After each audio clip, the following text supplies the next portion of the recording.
Monsieur Ciré.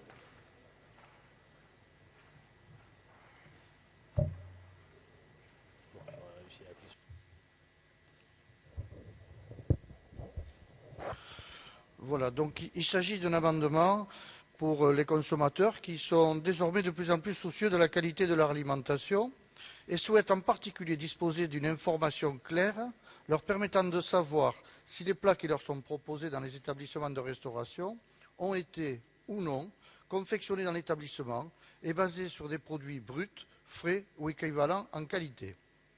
Outre l'intérêt que présente une information fiable pour les clients, elle permettra aussi de valoriser la cuisine faite sur place par des restaurateurs qui s'investissent et qui s'attachent à maintenir un haut degré de gastronomie française, reconnu patrimoine de l'humanité. Cet effort vers la qualité constitue un gage d'attractivité pour le secteur et un développement de l'emploi. Monsieur Ciré, je pense que vous vous êtes trompé d'amendement. J'ai appelé l'amendement numéro 99. 99, j'étais juste signataire. Hein. Donc, Il est défendu? il est défendu. Voilà, je vous remercie. L'avis du rapporteur? Oui, alors, avis défavorable à l'amendement 99, tout simplement parce que la préoccupation qui est tout à fait légitime, qui s'exprime à travers cet amendement, est satisfaite par l'article 8, alinéa 9 du projet de loi auquel je vous renvoie. Donc je demande le retrait de cet amendement, sinon défavorable. Il est retiré. Pardon, le gouvernement n'aura pas eu le temps de donner son avis. Alors, Monsieur Ciré a défendu le 231, me semble-t-il. Voilà, il vient de le faire juste précédemment et je vais donc demander à notre rapporteur de donner, attendez monsieur le rapporteur, de donner à la fois votre avis sur cet amendement et nous présenter le sous-amendement. Bien, alors cet amendement va sans aucun doute dans le bon sens. Il a reçu un avis favorable parce qu'il faut effectivement bien informer les consommateurs quant aux plats qui leur sont proposés. Et je sais que c'est un combat de notre collègue Ciré et je suis heureux qu'il puisse aboutir avec cet amendement. Simplement, je proposerai un sous-amendement 512. Alors, je ne sais pas si je peux le présenter, Monsieur le Président. Je si vous y invite. m'y autorisez.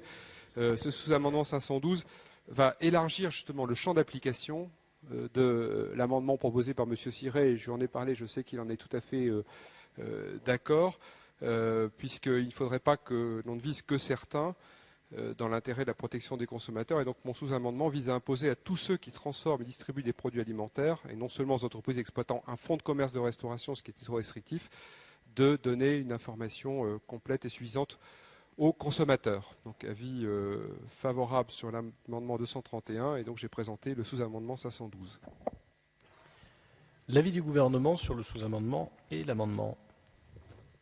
Merci Monsieur le Président. Alors on est sur un sujet qui est un sujet extrêmement important, qui d'ailleurs lui aussi fait partie des priorités du gouvernement. La question, on l'a dit, l'auteur de l'amendement vient de le dire, Monsieur Ciré, que la gastronomie française avait été, le repas gastronomique pour être précis, avait été honoré par l'UNESCO en étant inscrit au patrimoine culturel immatériel de l'humanité.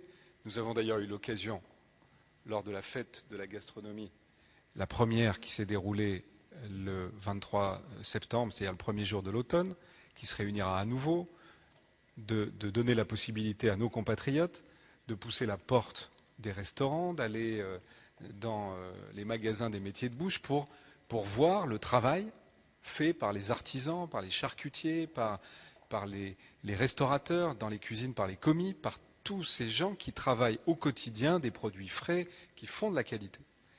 Il n'empêche qu'on sait parfaitement que dans notre pays, il existe un certain nombre de professionnels qui se contentent soit de faire de l'assemblage, soit ne travaillent pas des produits frais, et donc qui doivent amener le gouvernement et les professionnels à prendre un certain nombre de mesures.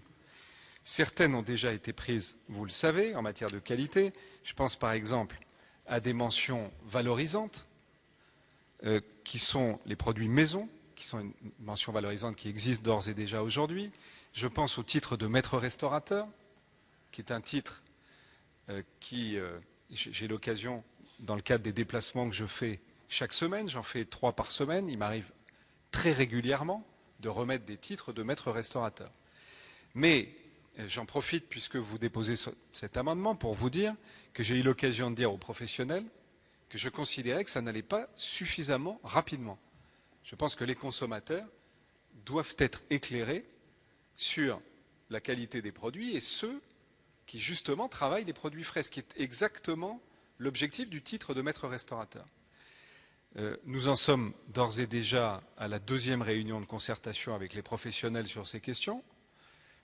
Chacun est bien conscient, y compris eux-mêmes, qu'il est nécessaire d'avancer. Vous proposez dans le dispositif d'aller plus loin que ce qui est fait aujourd'hui en imposant aux professionnels un affichage sur les modalités de préparation des plats. C'est ce que vous proposez dans l'amendement, pour que le consommateur sache si les plats ont été ou non confectionnés au sein du restaurant. Moi, je comprends parfaitement l'objectif de la mesure qui est proposée. Je dis qu'il est parfaitement légitime que les consommateurs bénéficient de la transparence sur la qualité dans le domaine de la restauration. Je vous ai même dit que c'était la politique que je conduisais et je vous ai dit les négociations dans lesquelles nous sommes engagés avec les professionnels. Vous savez néanmoins que la mesure telle qu'elle est aujourd'hui rédigée n'est pas sans poser un certain nombre d'interrogations. Les professionnels ont quelques craintes, notamment sur l'équilibre économique pour un certain nombre de petits restaurateurs.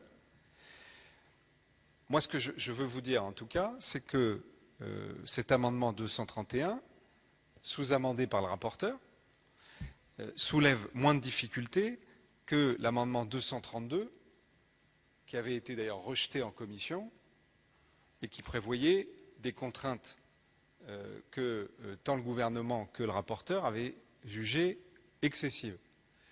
Donc si l'Assemblée devait adopter cet amendement, je réunirai une nouvelle réunion de concertation, parce que je veux que chacun soit bien conscient ici que nous sommes en train de discuter d'un dispositif qui serait extrêmement novateur et qui demande donc qu'avec l'ensemble des professionnels, on trouve les moyens de l'appliquer, puisque ce n'est pas le tout simplement de voter un dispositif dans l'hémicycle, il faut qu'ensuite on ait les moyens de le mettre en application.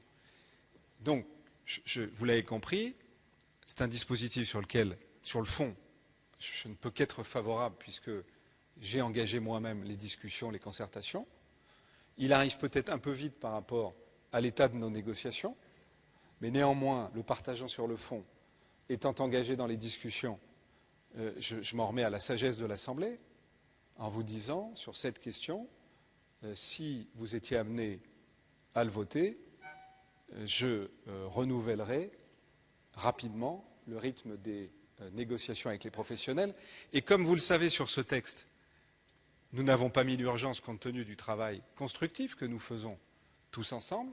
Je serai amené à revenir vers vous, à vous donner les éléments de discussion avec les professionnels pour que le dispositif que nous serions amenés à prendre définitivement soit applicable. Voilà ce que j'étais en mesure de vous dire. Donc vous l'avez compris, sagesse sur cet amendement. Monsieur Brotte.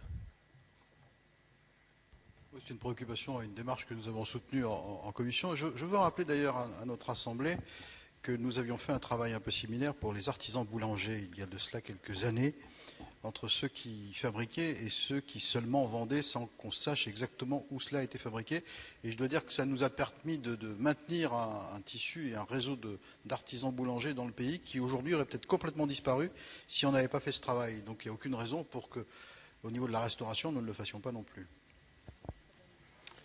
Merci. Je mets donc aux voix le sous-amendement 512 présenté par Monsieur le rapporteur. Ceux qui sont pour, contre, il est adopté. Le 231 ainsi amendé pour, contre, il est adopté.